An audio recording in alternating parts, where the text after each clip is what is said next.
Schon gar nicht bei Schiff.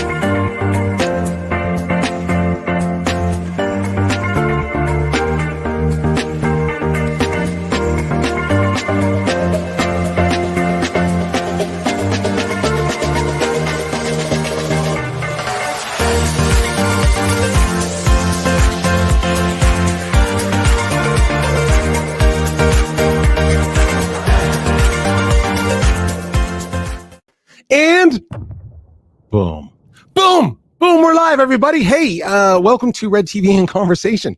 I'm Peter Clark. An intro, don't let that long hair fool you. This is me. This is it. I had to cut it all off. It's just the way it goes. Good to have you here. Super pumped. Always love having super cool guests, and so we have that today. That's all taken care of for you. Just want to say hello to everybody and thank you for tuning in.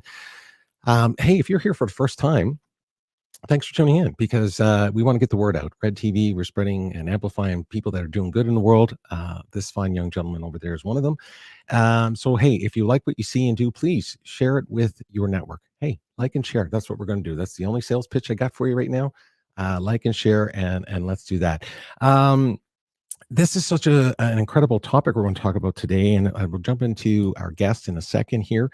Again, I think if anything, please invite people into this conversation. If you have a question, put it in the comments, because we're going to have a great conversation about things that I think is resonating right now with a lot of people in the business world, in their professional life, but in their personal life, trying to find themselves in this new normal of where we are these days. So it's really important that we have these conversations. So share it with people. If you got questions, put it in. We'll talk about all that kind of stuff. And yeah, we're going into a really interesting, fascinating spot. And I met this gentleman at the Gathering. The Gathering is a world class. It's almost a non-conference. It's not your normal conference. Trust me. It is just the bringing together of magical minds, and in Banff, Alberta, Canada.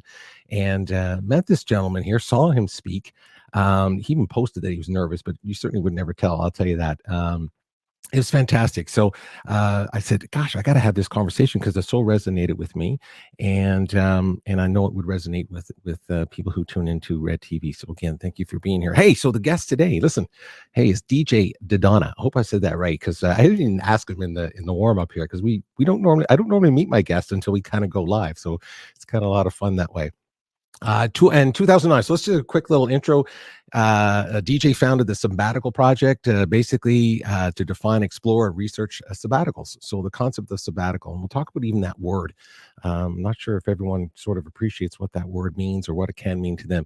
His work on sabbaticals appeared in Time Magazine, Fast Company, The Wall Street Journal, CNBC, Fortune, TEDx. He has a TEDx talk. I watched that. Fantastic. Recommend you do that on YouTube.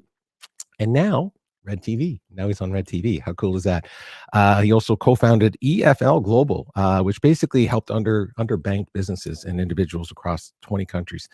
And then that was acquired in 2018. So there you go. He had his own sabbatical, which is we'll chat a little bit about that. He walked 900 miles in Japan, and he ran a poverty research lab associated with his alma mater, Notre Dame. Rudy. So there you go, Notre Dame. And of course, the gentleman's a little smart. He's got some smarts going on there. MBA from Harvard Business School. And of course, he says he likes being outdoors.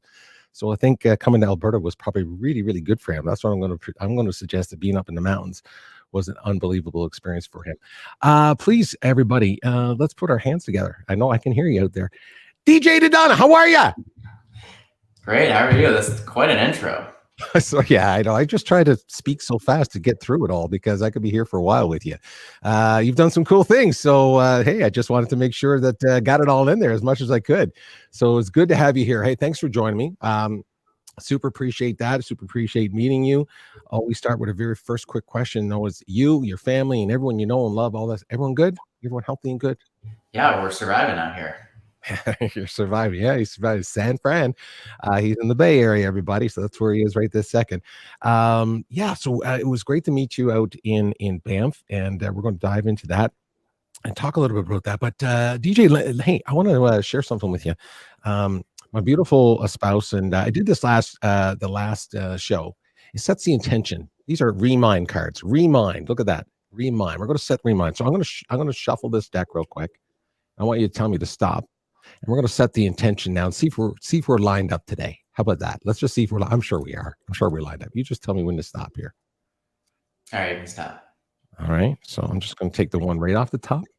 Right. That's it. We're going to take one off the top. Affirmation for flow. That's what we're talking about. I am resilient and flow easily and gracefully with the ups and downs of life. Hey, I think that's very true about sabbaticals. We're going to be talking about the ups and downs of life and how, hey, so there you go, everybody. Boom. There's the card. I think we're on track, DJ. There you go. So I think we're on track for setting the intention. If you got questions, everybody, please in the comments, let's do it that. Here's how you can find this good-looking young fella right here, the sabbaticalproject.org. You can go out there. Of course, he's on LinkedIn as well. I'm going to put that information along the bottom. So along the bottom right there, you can see the personal LinkedIn page, the company page. I think they have a Facebook page, a group actually that you can research that as well. I know you're on Twitter. You're not really active, but that's okay. Hey, he's out there though. Listen, just go to the website and do all the research there.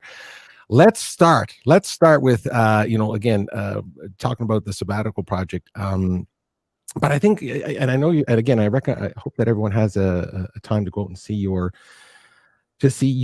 TED talk.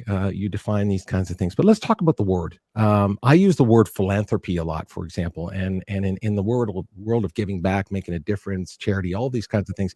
Philanthropy has an esotericness to it, where people think it's, people writing big checks in cocktail, dresses and suits and things like that. So it has that. I think sabbatical also has that flair to it. So I think your project might be taking the edge off of it so that people can go, yeah, I can do a sabbatical. Let's talk about that. What is a sabbatical? Just, coming from the expert, what is a sabbatical? So the funny thing about the word sabbatical is that, people think about professors, tweed coats and, Ivy Leagues. And that's the root of it, is that professors would get, a semester off or a year off in order to focus on their research, or when it first started, in order to go abroad, go to Europe and learn what's going on in the world of academia. But there's no real definition for non-academic sabbaticals. And so in our research, what we came up with was extended leave from routine work for a purpose, right? So extended, it's got to be, at least a couple months, measured in months rather than weeks, I think is best. Routine work doesn't mean you can't do some sort of different work, be a scuba dive instructor or something like that, but it can't, feel like your normal work. And then for a purpose. So if you lost your job and you're looking for a new job, that's routine work, right? You have to make this actual space to do something that's not normal. That's how we think about it. Yeah, and just what you said, it's associated with academia in that sense of a professor or somebody taking time off to write research papers and publish and all these kinds of things, and yet really, again, I think this is probably a definition that we can all relate to, is about taking time for ourselves and getting away from. And when you mean work, by the way, I'm assuming again we're talking about our professional, what we do for money. Correct. I mean, we're talking about how we do things for money. I always love that phrase when people say, "What do you do?"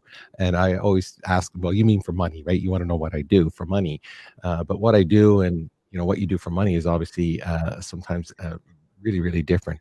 So in that conversation of defining what it is, tell everybody, so we can put it in context here, what the project is. So what the Sabbatical Project, they can go to the website and learn a lot about this, but generally speaking, it's really in depth of research. It has a lot of research behind this. This is not just taking polls and things like that. I mean, there's really a lot of depth of research here.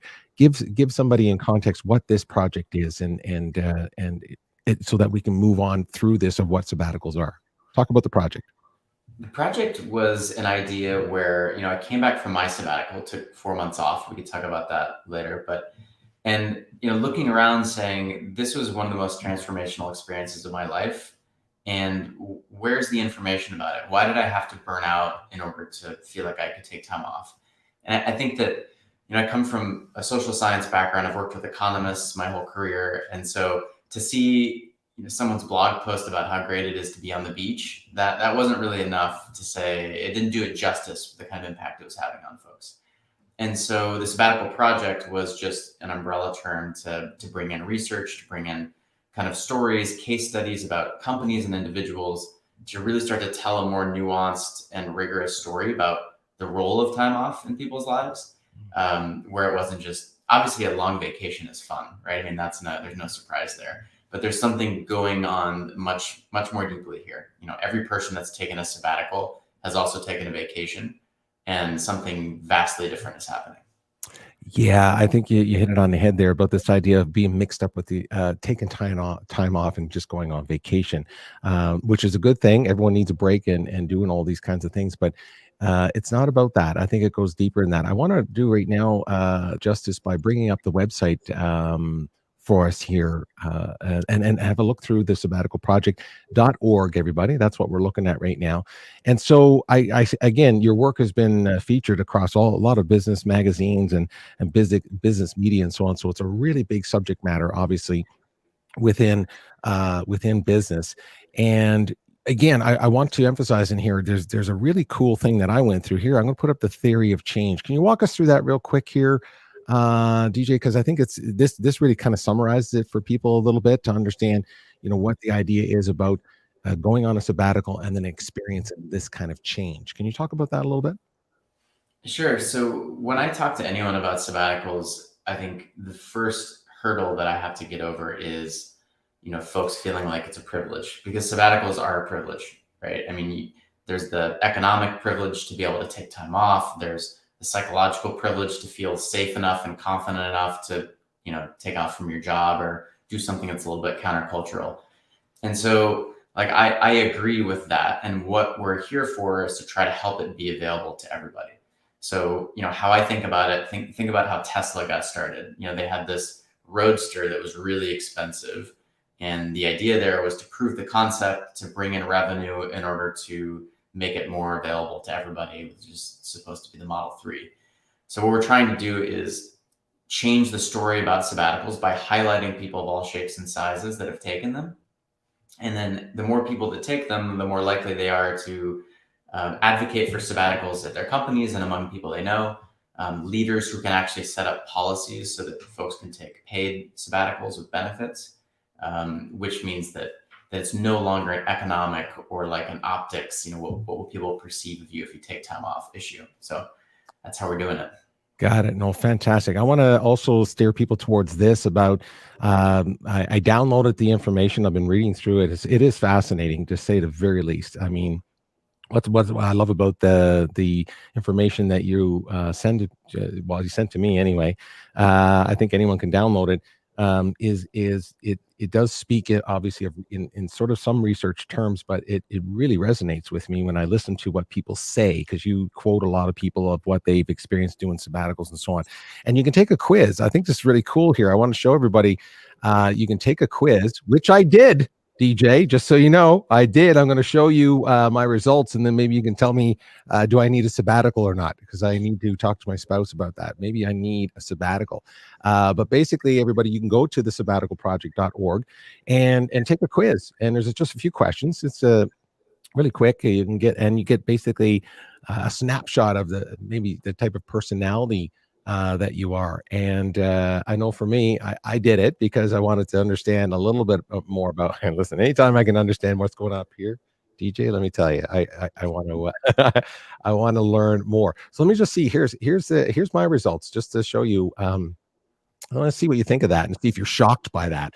57% explorer, 38% seeker, and 15 achiever. I thought it was, I really did. Oh, I always think that I have more wanting to achieve in my life.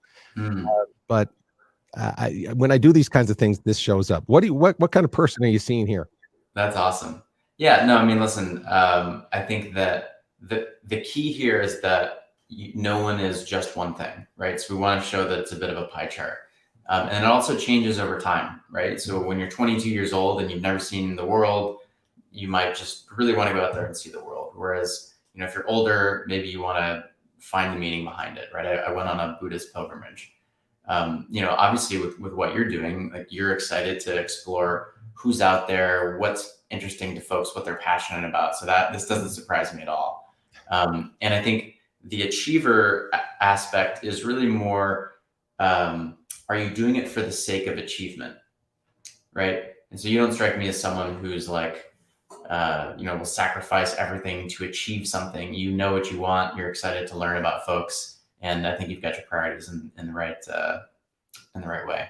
Oh, good. Hey, that is good. I got this recorded, just so you know.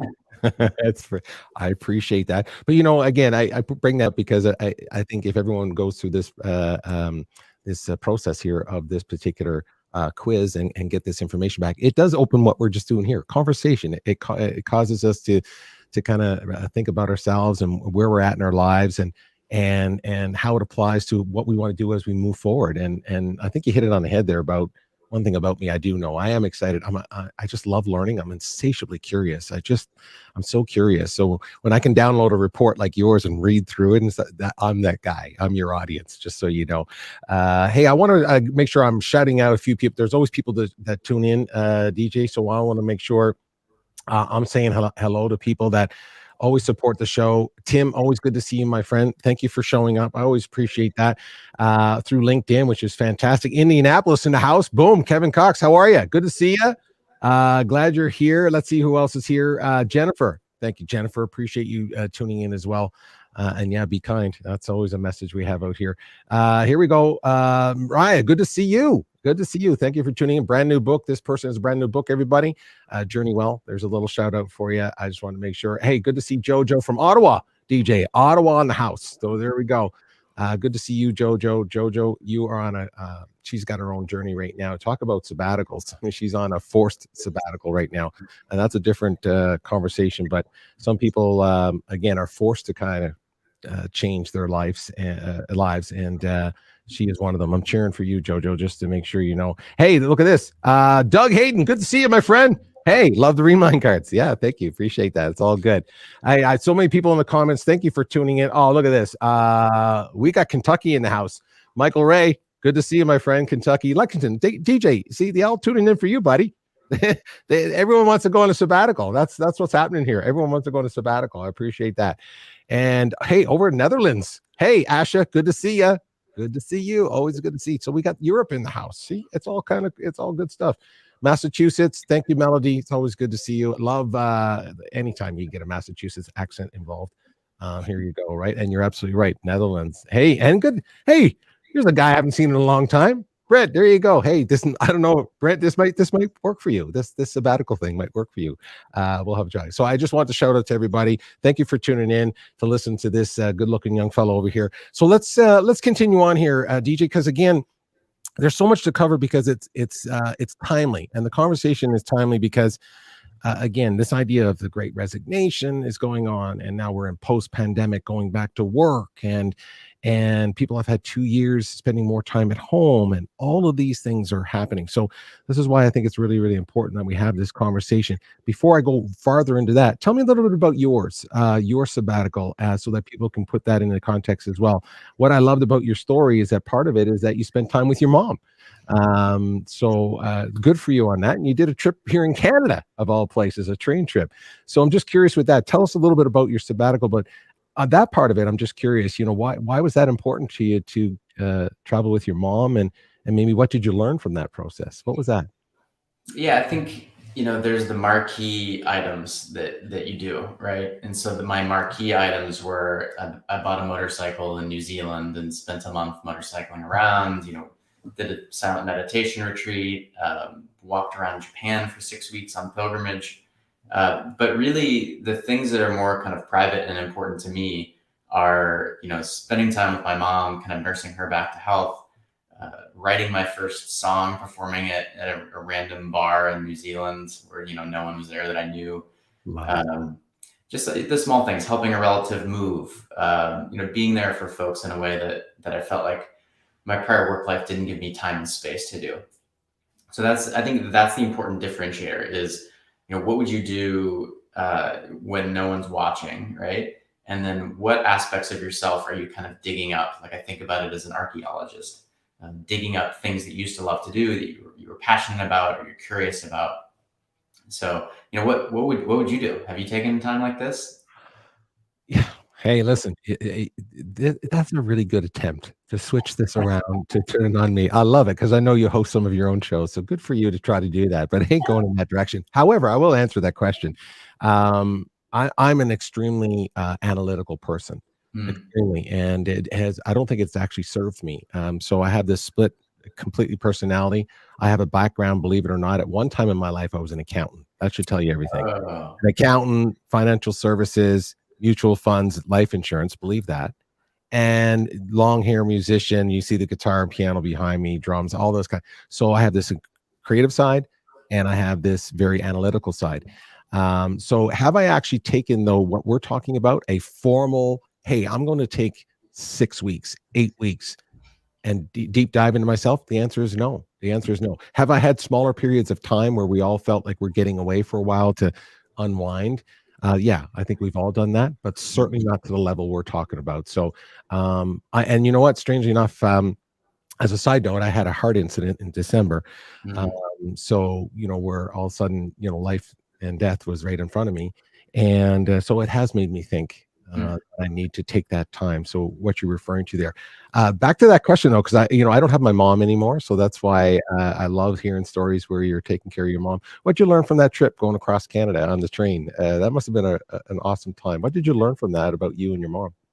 It's funny. I think that I'm not, everyone's dynamics are different, but my dad is an entrepreneur and a pilot. And, so that's where I think I got my adventure and risk tolerance from.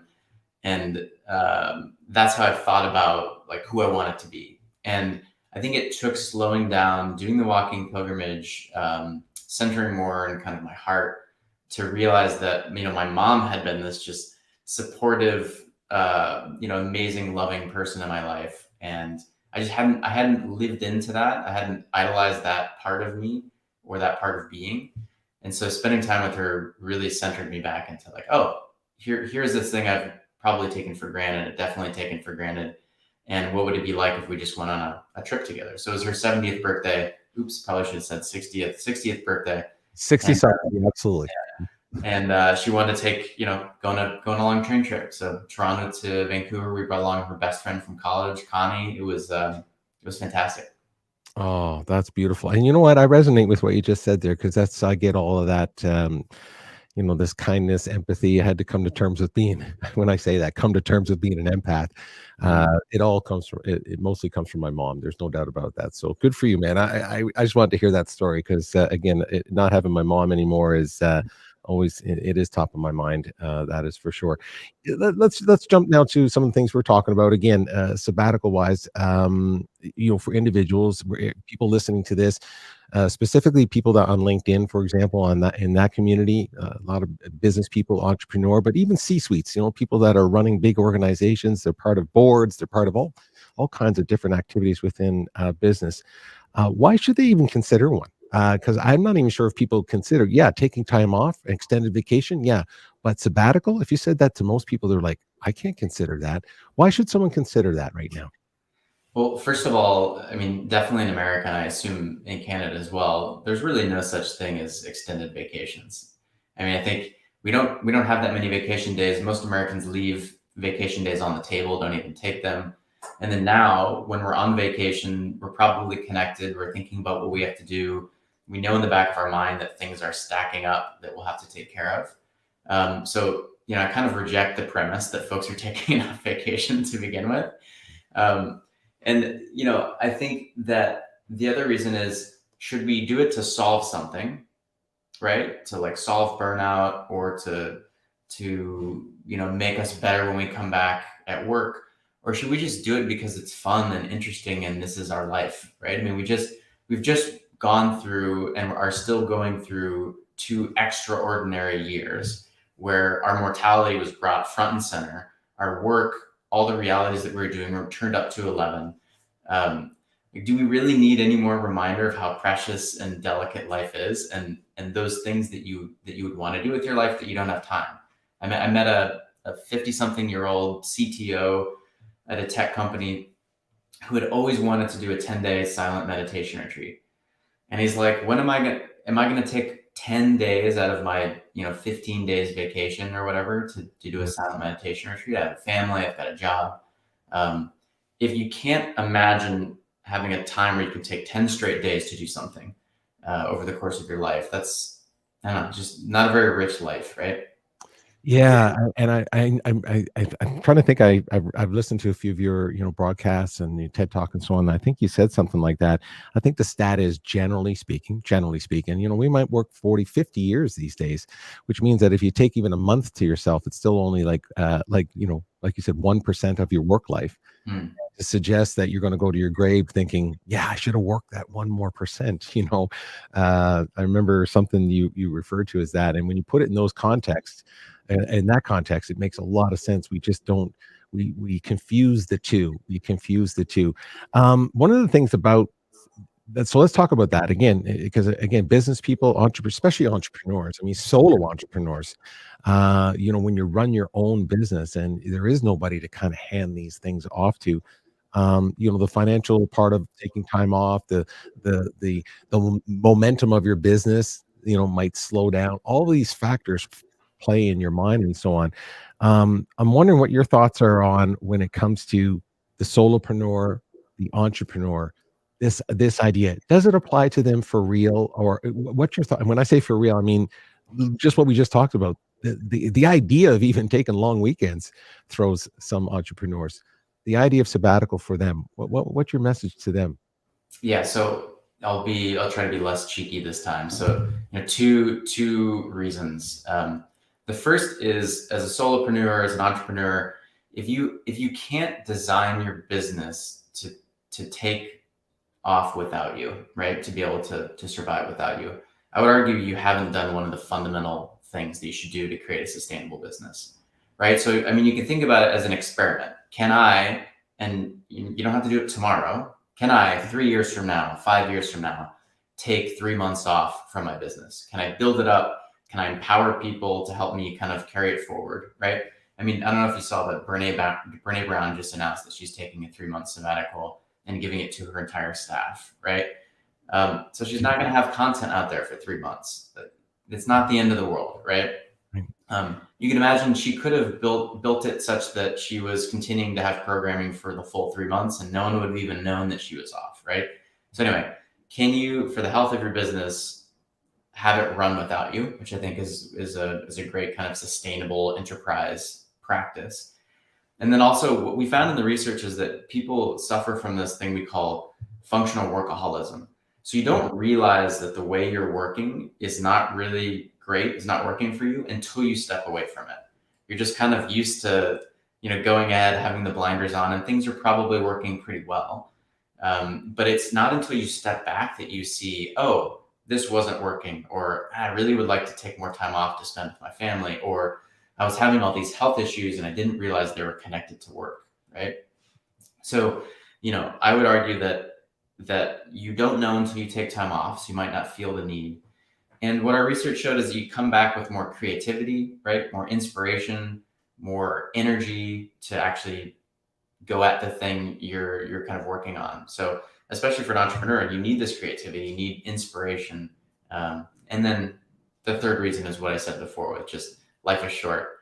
Why not do something you want to do? Why not take off the bucket list before, Yeah.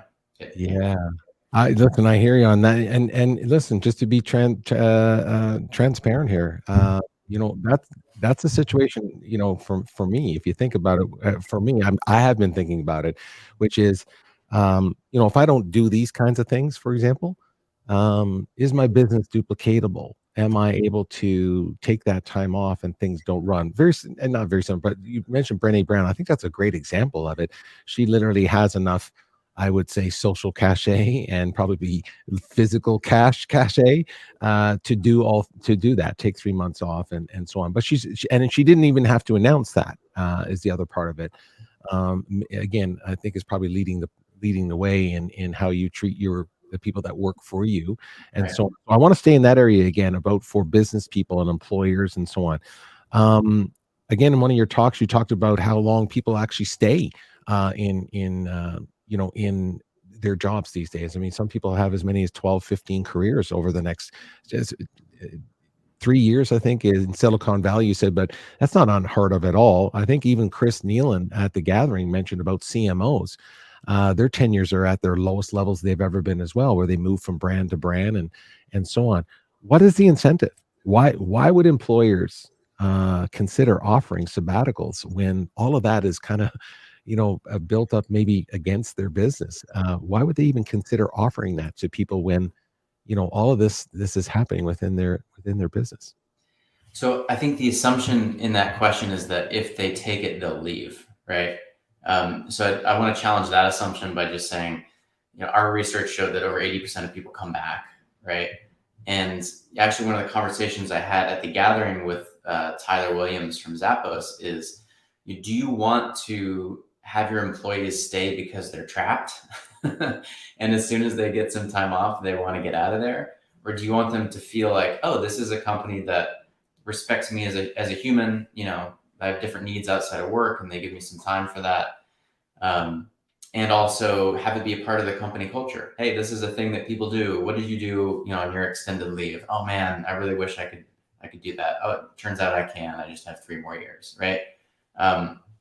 So I think, especially when the tenures are so short, the value of increasing that tenure by another year, by another 50%, becomes quite high, because you don't have to go out and recruit someone, hire them, train them, get them up. So by giving someone a few months off, if you can get another 12 months, longer from someone, I think the economics are pretty clear. And, one of the goals of the Sabbatical Project is to do these kind of rigorous experiments with companies to show that math.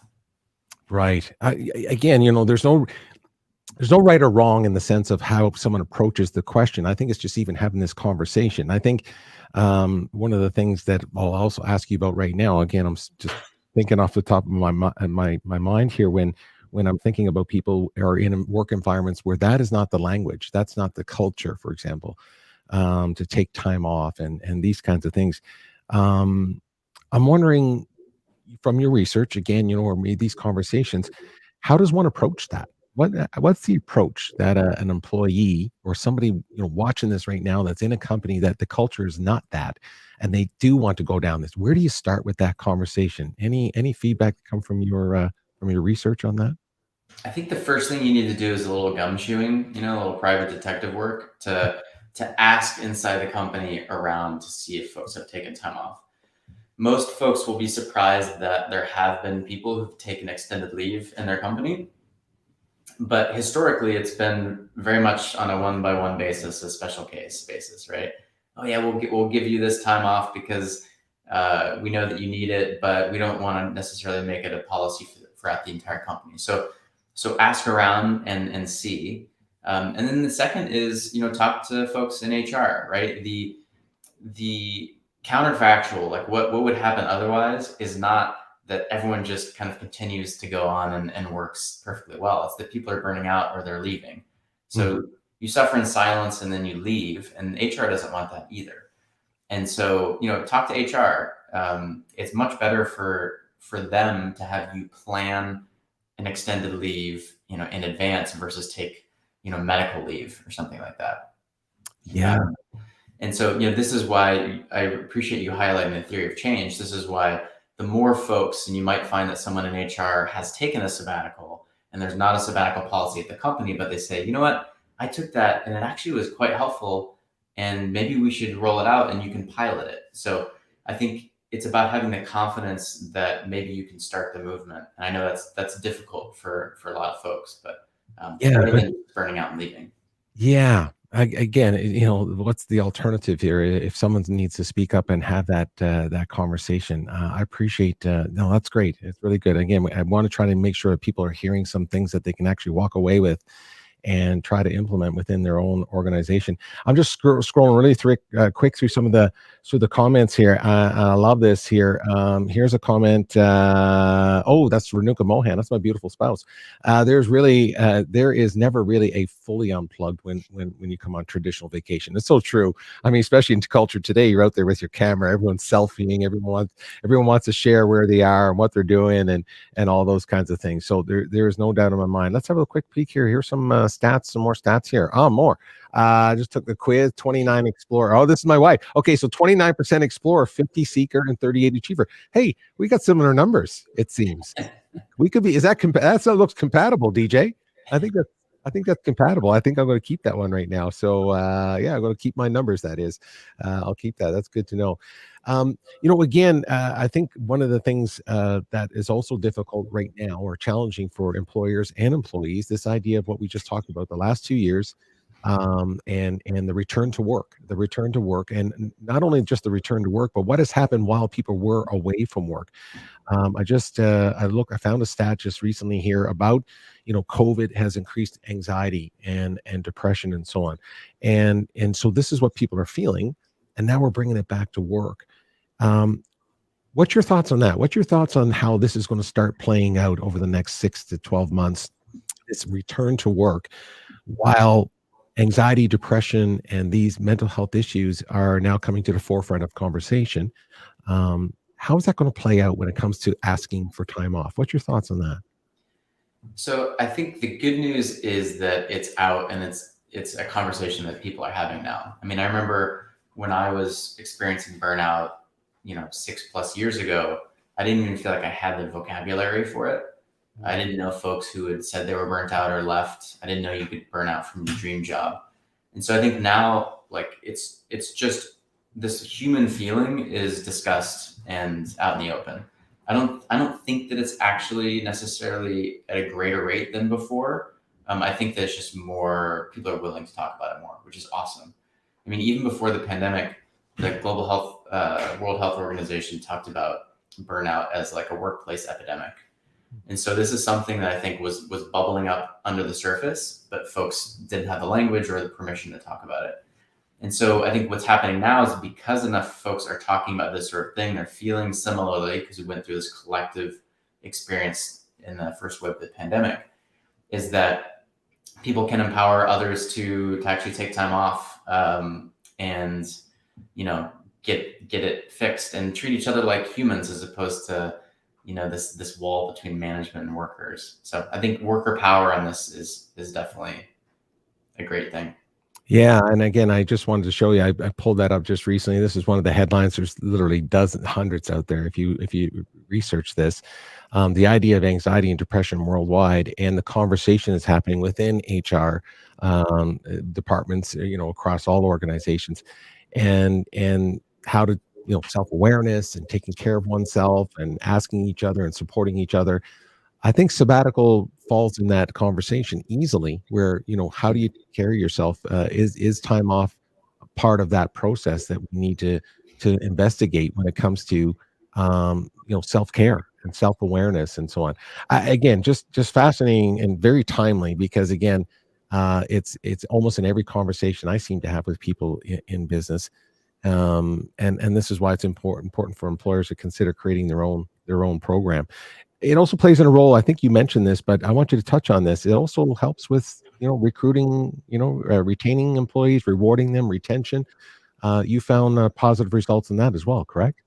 Absolutely. I mean, do you want to work for, one of the big concerns folks have is, will I be able to get a job, if I just quit my job to take a sabbatical? What will my future employer think of me if I've taken extended leave? And I guess to me, the question is, if you're talking to an employer and they look down upon the fact that you took time to do something that was really important to you, that feels like a little bit of a canary in the coal mine, right? Like, do you want to work for someone that isn't excited that you're able to take time off and go to something important? So yeah, so think about the opposite of that. If you're able to tell folks, man, my workplace really values me as a whole person. Right. I can take a few months off. I was getting married and allowed me to take, really focus on the wedding as opposed to juggling 100 things. And just look at the evolution. I'm not sure the exact regulations in Canada, but I'm sure they're better than the States. Look at the evolution of parental leave, maternity leave, paternity leave, parental leave in general. So it's clearly moving in the right direction. Yeah, I think and the conversation is happening. I think that really is important. The fact is that we're encouraged now, at least it seems to be, we're encouraged on social media platforms to take these conversations to your employer, to take them to your supervisor, if you will, or your whoever you report to, or your HR, and be willing to talk about whether it's mental health issues or time off requirement. And I'm wondering, again, I don't want to confuse those two as well, because you want to take a sabbatical, like you said, I want to go back to the last reason you keep talking about, because life is fun and it's supposed to be fun, and to explore your creative side, whether it's painting or writing or traveling or playing music, recording. Congratulations on that, by the way. I know what it takes to actually write a song, for starters, and I know what it takes to record it or even play it in front of people. So congratulations on that. Let's talk about people that are going to consider this then. Let's talk about the consideration of a sabbatical. What are some of the tips, some of the things that you want that they can do to prepare themselves to either have this conversation, maybe prepare in their own mind, maybe prepare at home, talking to their family and loved ones? What are some of the tips people can think about when it's preparing to go into that mode of taking a sabbatical? I think one of the first things to consider is that you might not be able to plan it in the way that you would want to, right? And that might be kind of part of the point. So, a lot of folks who need to have a lot of control, over their life and schedule. Here's what I want to have this schedule for the sabbatical and the time off, and here's all the things I want to accomplish. I probably had 10 things on my list of things I wanted to do on sabbatical, and maybe did 2 of them. And that's part of the lesson is, life isn't just about accomplishing and trading out work accomplishments for personal accomplishments. So just it's like a warning for people to be kind to themselves as they like think about, and for folks that are burnt out, part of the definition of burnout is inefficacy. And so you might not have the energy and health to really put as much effort into planning it as possible. So, putting those things aside, what I would say is, make sure that you can plan a first phase of your sabbatical where you detox. So get out of your brain and into your body. Can you do dance classes, scuba, yoga, ceramics, art, as opposed to swapping out work for, I'm going to go on a month intensive language learning, or it's like really getting back into the physical and nature and that sort of thing. And yeah. then, Keep going. Yep. No, and so I think the second part is just exploration. So can you choose things that you're excited about, that you're curious about? Elizabeth Gilbert talks about following your curiosities as opposed to following your passions, and just try things. And if it doesn't work out, I thought for myself, maybe I should be a monk. Maybe I should, spend more time, meditating. And what I saw from walking 6 weeks in Japan is like, oh, I'm glad I'm doing this, but this is not my vocation, right? And so set up some experiments, learn some things, and keep trialing them. So get information, make another decision, move on. What if you're getting pushback on that? I wonder what kind of advice? I wonder. I mean, it's broad. It's very broad, but some people. I can hear it now. I can hear, some people just even say in their mind, there's no way I can bring this to my spouse, or there's no way I can bring this to my business partner. There's no way I can bring this to my family, my wife, whoever it is. When they're getting pushback on that, like you said, I wonder is you have to consider what the alternative is: burning out and not feeling good about your life. What's your take on that? Yeah, it's totally fair. And listen, this is, before I took this 4 months off, the longest I'd ever taken off in a row is 2 weeks max, right? Since I was in high school. So I get it. It sounds weird. It sounds impossible. What I will tell you is that on the other side of it, no matter if you take 1 month off or 6, you will feel like it flew by, and everyone in your life will say, oh my God, you've already been gone 6 months. It feels like you just left yesterday. So it's not like time, everyone's working on their own stuff. Time flies by quickly, but run an experiment. If that feels like way too much time, try to take a month. pitch it to your spouse. Like, let's take a month. Let's spend, focus time with our kids over the summer, and use it as a bit of a gateway drug. Do as much as you can with as much time as you have. And if it's only a month, I think by the end of it, you'll say, oh man, that was great. That flew by. And maybe in 5 years, we'll try 3 months. So there's no real wrong way to do it. But I think experimenting, pushing the bounds of a vacation and length of time and disconnection from work is the name of the game. The idea is powerful enough that once it plants in you, you're hooked. Yeah, I'm with you on it. I'm supporting it. I'm just trying to play a little bit devil's advocate here, but listen, I'll be the first one in line to tell anyone that self-awareness and have the ability to really understand who you are and what your desires are and what really moves you and lights you up and makes you feel part of doing good in the world is so important to reflect on. And again, I think employers or anybody who runs a business, that's the kind of people you want working for you. You want them to be filled like that. I just want to throw up a great comment here. Burnout, I think we're still refining language around this. And that's what we just talked about. It seems like a term we use for fatigue, depression, anxiety, hit the wall, that kind of thing. This is something we need to grapple with as a society. And it's so true is that the languaging of all this is still new for some people to use. It's not something we haven't heard it. Sometimes it just feels uncomfortable for us to say the things that we've been thinking.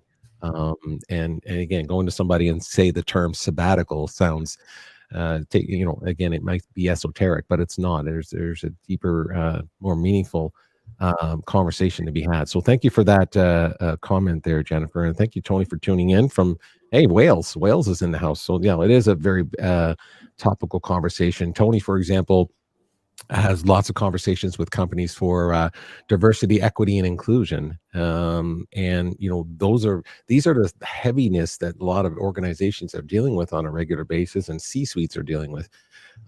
It's not hard to believe that people want to take time to try to figure out how to and navigate all of these subject matters and so on. So there's some tips, everybody, for again, when you're planning this, DJ, I'll be the first one to say to you, and I know you're not an advocate for this, and or you're not saying this. It's not easy. I mean, it's this process of, I'm just going to take 6 weeks off and do that. It's not easy. But as you said, it's required. So just talk about your findings on that overall, what people experience. And the reason why I asked that is because I know from the research, what people came back from the main discovery that you had was the idea that people, their identities have changed. They change. And when they come back, they change their identity at work. So that's not an easy process. Talk to us a little bit about that, why this is so important to consider, again, the sabbatical when personal change is on the horizon like that. Yeah, I mean, I think how to get into that conversation is by looking at the numbers. And what we found is that 2/3 of people enter their sabbatical from a negative place. So something bad happens. Toxic work environment, death in the family, personal health crisis, breakup. And so, that's how our identities shift most often, is through these kind of tragic, traumatic events. And a sabbatical can be that as well for folks, right? It can, instead of glazing over a change in life, it actually forces you to experience and dig down and see what it's like to no longer be that thing you were at work, or no longer have that partner that you envisioned yourself with, or whatever that the case may be. And so, thinking about how we form our identities over the course of our lives, one of the things we found in the research was people are hearkening back to very early childhood experiences to which shaped them to be who they are now. What did your parents do for work? Did you orient towards that, or did you orient away from that? What did your peers do in college, right? Why did you choose your major? How did you choose your internship? And then you start to look back and you realize that over the last 5, 10, 15, 20 years, you haven't actually made, intentional decisions about what you want to do. You've kind of made these incremental decisions that were made for you a long time ago. And so what the sabbatical offers is time and space to step back and get perspective over who you are, how you've changed, what you have been interested in, how that's evolved over time, and then realign the way you live more closely towards that. Some people step back and they say, that's great. I love climbing mountains for 3 months every once in a while, but I love my work and I'm fine. And that's 100% an okay answer. At least they got a chance to kind of recheck that. It's kind of like regret insurance, right? I won't regret not having done this thing. I will have tried it. But some people say, listen, I don't know how I kind of got to where I am. And now this is an opportunity to make a little shift. That's why, I think the MBA and other grad student programs can be the most socially acceptable sabbatical, because you're stepping away from kind of routine work progression. You're learning, you're meeting people, you're seeing what's out there. You're trying some on, like an internship, and then you're finished and people pat you on the back. But all you've done is this kind of self-exploration. Yeah, I think it's a viewing of it. That's what I think we covered it in that sense, because I was thinking about that idea of how we view it, how we view it in terms of our own personal filters. Like you said, where'd you grow up? What did your family do? Did you grow up in, blue collar work? Did you academia? Whatever it is. And then this idea of taking time away, all of these things, how we view it. And I think that that's a very powerful reminder for all of us, is that, we're going to obviously view it through our own lens, or through our own experiences and our own prejudices, if you will, of what we think this time is, and so on. How should we view them? How do we view them? That word, when someone uses that word with us, how should we be viewing that? How should we be viewing what? Viewing the concept of a sabbatical. I wonder if so for example, someone might think, oh, you take a sabbatical, there's a judgment that comes from that. It's like, oh, so you're weak. You need time off. You can't get your stuff together, or you think you're that privileged to go and do a sabbatical. I wonder how we should be viewing this language. It's very similar to my conversation when I talk about the word philanthropy. It sounds esoteric. I wonder how we should be viewing that word and that term when we talk about it. I mean, what I'm arguing in my book is that there's inflection points across our lives that are really important and that are worth kind of stewing in and steeping in, right? So anything from like a gap year, when you're trying to decide what you do for college, right? You're going off, you're leaving the home, all the way to, approaching retirement, like empty nest when your kids leave, like when you're setting aside your career, and all across your life. And so what I would say is, how did we get used to not making space and time to celebrate and investigate these inflection points in our lives?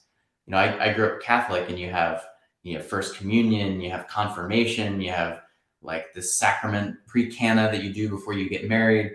And say what you will about religion, like religion used to give us these opportunities for these rituals, right, that would happen at important inflection points in our lives. And I think we're losing that a bit. And so how we should view sabbaticals, I think, is just, it's life. Like, oh, cool, that person wanted to go hike for a month. That's awesome. That person wanted to learn how to build a house. Fantastic. That person was tired and was going through a tough time, and they took a little time off. That's too bad. And I think what we're confusing is that the way we've set up work isn't written in stone. The weekend was invented 100 years ago. Parental leave didn't exist 50 years ago. Like, we can change these things. And right now, obviously through the pandemic, we've seen everything we thought about remote work turns out to be pretty wrong. Like, things kind of kept on working, right? And so now we're having this negotiation about how we want work to look again. But all this stuff is up for negotiation. And as you said before, workers have more power than ever before to have that conversation and to pull those levers. And so what sounds like a better life to you? Like working from when you graduate high school or college until you retire, if you make it, or sprinkling your retirement, over the course of your life to celebrate special events or to make special events on your own calendar. I like that. Hey, you have full credit for it. I'm going to steal that. Sprinkling what'd you say? Sprinkle retirement. I like that. Hey, that's it for recruiters out there. That's the way if you say that to somebody, I think they'll probably be more likely to take that conversation with you. There's something here I thought it was good. A good comment here. Thanks, Tony. Again, I see this as two-way beneficial to both parties, the employee and employer. It sometimes outwardly seems only beneficial to the employee. So I think that's what we're talking about here. Why employers should not always think that it's just for the employee. That outwardly, it's probably good for your recruiting. It's good for team morale. It's good for retention. It's good for rewarding. All true there, DJ? Yeah, I mean, think if you're a company, I think one of your biggest risks is what they call key person risk. So, what happens when your leader, something happens to them, a health crisis, or what happens when they leave and take another job, right? And so part of how you can ameliorate that is by having the leader step aside for a bit, distribute their responsibilities to the rest of the staff. It gives them growth opportunities, right? Stretch opportunities to do things they wouldn't have done otherwise. It lets the leader and the board and the investors see what works well when they're gone and what completely falls apart. So what part of the organization do they need to build up? What part, do they need to empower other people? So like, you really can't tell. I look at someone like, all the horrible business examples like Theranos or Bernie Madoff. Like if those people had stepped aside for 3 months, I think it would have been pretty clear that things were not going well there. So I kind of think for the fiduciary responsibility of investors and board members, you should want your leaders to have to step aside a little bit. I like that. That's beautiful insight. I think that I hope some C-suites heard that. Yeah, absolutely. That maybe the mindset of how you're doing your business, even at the very highest level in the boardroom and at the C-suite level, might have a different look if those people experience a sabbatical. So that's a really good point. We always think it's for, the common person, I guess the employee somewhere within the stack of everything, but it applies to the C-suites as well. So great insight, DJ. I appreciate that. Hey, we got to have some fun before. Listen, we just had a great conversation. As I told you, I warned him earlier. I'm going to try to keep this tight for him. Never been famous for keeping short podcasts and vodcasts and those kinds of things, just so you know, DJ, all that kind of stuff. And so we have to have some fun. We got to learn a little bit about you. We got to do that. We got to take a couple more questions and these kinds of things. Hey, you know what? I was thinking about this again. I had such a great experience at the gathering. I thought I got to try to do something new, something brand new. So I came up with something brand new. And you're the first guy. You're going to experience it right now. We do lots of cool things on the show here, but one of the things I just thought about was, it's kind of like what we're talking about here. Life is just all about rolling the dice and so on. So I thought, roll the dice. I got to have a little thing called roll the dice. I don't know why. It just popped in my head. I swear to God, I just thought about it just not too long ago. And I said, I got to have a little roll the dice. I'm going to do it here with DJ. And what it is, well, I'll tell you what it is in a second. Here's what we're going to do. We're just going to jump right in and play this thing and have a little bit.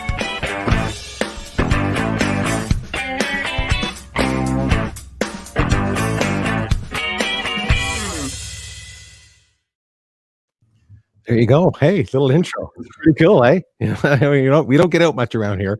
That's the whole thing. We have to make sure we keep everyone happy and working here. Roll the dice with DJ DiDonna. Here's what we're going to do, DJ. I got 12 questions here.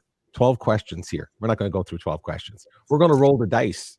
We're going to roll the dice, and whatever comes up, I'm going to read that question. And then so it really is the roll of the dice here. And that's what we're going to do. We're going to roll some dice here. So let me see if I can get the official roller to come up here. I just want to see if I can actually bring up this official roller. Here we go. Watch this. Yeah, this is going to be fun. I love it. So here's what we're going to do. Give me 2 seconds here. Let me just make sure. There we go. This is brand new, DJ. We're just having some fun here, my friend. So here we go. We're going to roll the dice, DJ. This is what we're going to do, okay? So here we go. We'll roll the dice. We'll see what comes up. And whatever comes up, this is the question. Okay, there's a 10. There's a 10. I have a whole bunch of series of cards here. I really do. I'm going to show the process another time, but I'm going to read number 10. I'm going to read number 10. Here we go. So let's see what the question here is for rolling the dice. And we're going to learn a little bit more about DJ about to hold this thing. See if I can get this question up here. What's the craziest thing you have? This is actually quite appropriate. This is great. What's the craziest thing you have on your bucket list? I don't know if it's maybe some people would think it's crazy. I want to scuba dive with whale sharks. So, yeah. Fantastic. Yeah, Well, why that? Why that? Because I mean, beautiful animals. I get it. Yeah. Why that? There's just something about, you know, I feel like most times when I scuba dive, you're like looking at little fish, and then there's like sharks that seem like the manta rays, but there's something majestic about the gigantic whale sharks, and I've heard they can't eat you, which is a plus. That's a plus. Yeah. No, it's very true. Well, I know a little bit about them in that sense. You're absolutely right. Gentle giants of the ocean. That's exactly what they are. Far from aggressive and all that kind of stuff. So no doubt about that. No, that's fantastic. I think it's again, talking about skydiving versus scuba diving, these kinds of things. Scuba is one of those ones that I totally appreciate. Snorkeling, like you said, smaller fish. I get it, all that kind of stuff. Okay, I know time is pressing for you, so here's what we're going to do now. Hey, listen, we still got to get to know you because you can't be talking about sabbaticals all the time. We need to know the person. We need to know a little bit more about you. That's what we do here on the show because we want people to tune in to what you're doing. You want to go to the website. We want them to connect with you here on LinkedIn and so on. So we're going to do a little this or that. That's what we're going to do right now. We're going to do a little this or that. There's no secret to this. It's literally just you. I'm going to read two things to you, and you're going to pick one or the other. That's what we're going to do. So a little this or that.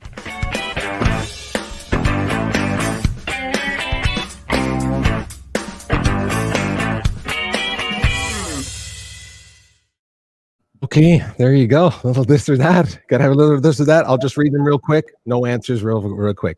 Here we go. Spider-Man or Batman? Batman. Yeah, you like the cars and stuff like that. Yeah, okay. 60s music or 80s music? I guess 60s. Yeah, you're a Stones or Beatles guy? Yeah, just 80s is like anything except the 80s. See, now I know that about you. I did not know that. Okay, we will talk another time. That is okay. Wow, I never heard anyone say that before. I might have stepped in something there. Yeah, there's the guy right there who said it. Everybody, right there. Anything but the 80s. How about this? A better age. 25 years old or 45 years old? What do you think? I haven't had 45 yet, but it's looking pretty good. It's looking good. Yeah. You wish you knew that old song, right? You wish you knew now, but you knew then, that kind of thing. How about this? Chinese food or Italian? If I come to San Francisco, what are we doing? Chinese or Italian? My parents owned an Italian restaurant, so I still haven't come back to Italian. I had way too much when I was a kid, so Chinese. Is there such a thing as too much Italian food? That's good to know. Okay, that's good to know.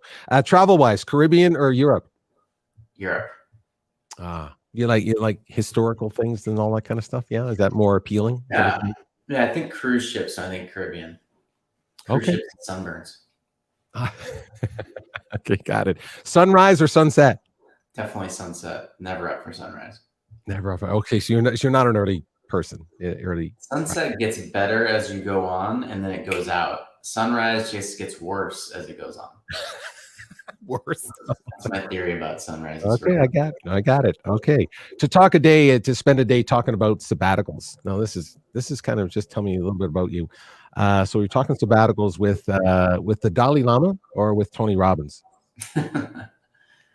Man, I think Tony Robbins might be more fun. I think Dalai Lama would let you get more words in edgewise.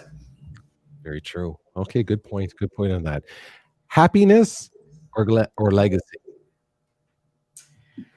Happiness. Happiness can be a legacy, right? Okay, fair enough. Love this question. One of my favorites here. Hope or freedom? Ooh, definitely freedom. Okay, no right or wrong. Just hope feels too passive. That's an interesting word. Passive on it. Okay, that's another show. How about this one? Finish this sentence for me. I love my life because I get to talk to awesome people like you. I don't think people, the fact that you reached out to me, the fact we met, it's great. Oh, that's very kind of you. I appreciate that. That's super cool. Thank you for that. That's a very kind comment. Hey, listen, I reached out to you. You want to know why I reached out to you? because I knew this would be an awesome conversation, and you lived up to it. It's just been a pleasure to spend time with you and learn more about the project. I encourage everybody here. I'm going to put it along the bottom real quick before we go. There's a contact information for DJ. And DJ is, I didn't pick you as a dentist, but the D in there, everybody. That's a dentist right there. There he is. DJ, you'll find him on LinkedIn. His company is there. The Sabbaticalproject.org is the website, everybody. So please go there and do that quiz so you can find out where you are and what your numbers are, and reach out to DJ. Are you still, so with the research, it's ongoing, obviously. It's ongoing. Your partner, sorry, top of my mind, I lost your partner's name. The research gentleman. Yes, started with Matt. Me now. Yeah, started with Matt Bloom. Now we're on to Kira and Laura. We've got lots of folks. Okay, great. Yeah. So is it it's ongoing? I mean, people can actually reach out to your organization as well. Are you encouraging businesses to do such as well? Because I want people to know, do you want them to reach out to you to participate in these kinds of things? Yes. Yeah, absolutely. I just got back from speaking with someone who I met at the gathering, their company. So running experiments, we got to show with rigorous evidence that sabbatical policies help people and help the companies they work for. Right. Fantastic. So yeah, absolutely, everybody. So make sure you reach out. You can find all that information on the website and or through LinkedIn as well. DJ, pleasure to meet you, my fine friend. I hope we get a chance to continue the conversation down the road. It's going to ever change. So there's no doubt. Looking forward to your book. Your book is probably coming out, you said, probably within the next 6 to 12 months. Should I push you on that? Yeah, probably 2023. 2023, everybody. So we're going to have some great insight more about the project and learning about sabbaticals. Super appreciate you being here, my fine friend. I'll see you on the other side for 2 seconds. I know you got to go. Everyone else, thanks for tuning in. I'm going to go through all of the comments, and thank you for watching DJ and for tuning in for us. And hey, you know how we end the show around here. Hey, just be kind, everybody. That's all you have to do out there. Just be kind out there. That's all you have to do. We'll see you on the other side, DJ, and thanks, everybody. We'll see you next time. Cheers.